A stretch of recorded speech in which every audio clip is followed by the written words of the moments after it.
65.492 денари. Толку пари му се потребни на едно 4-члено семејство за да ги покрие најосновните трошоци месецов, пресмета Сојузот на синдикати.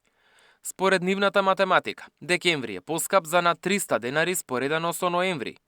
И натаму домашниот буџет најмногу се троши на храна и пијалоци – 23.648 денари. Најголем скок пак има во делот за облека и обувки, каде е забележано месечно поскапување од над 140 денари. Но ако семејството живее под кирија, бројките се менуваат. Тогаш нема да им требаат 65, туку над 80.000 денари.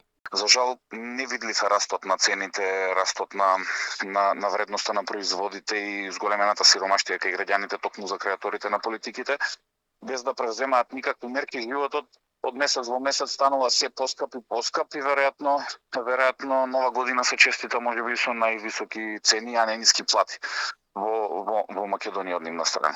Тоа што е евидентно е дека цените на храната, цените на облеката, иако во моментот имате акции и попусти на голем број на производи, повторно се зголемуваат и тоа е, мислам дека веќе застрашувачки.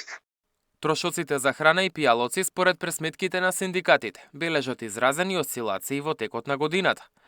Најмногу пари за оваа ставка биле потребни во август, над 24.000 денари. Најефтино пак било во април, околу 21.000. Тогаш во сила беа замрзнатите маржи. Инаку пресметка за трошоците на 4-члено семејство од 1 јануари ќе прави и владата. Нема да биде минимална како синдикалната, туку просечна. Според најавите, таа кошница ќе служи како основа за креирање на идните економски политики.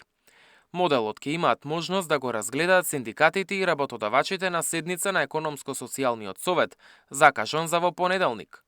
Планот е во иднина да се изработуваат и други кошнички за двочлено и трочлено семејство, како и за пензионери, бидејќи сите имаат различни потреби.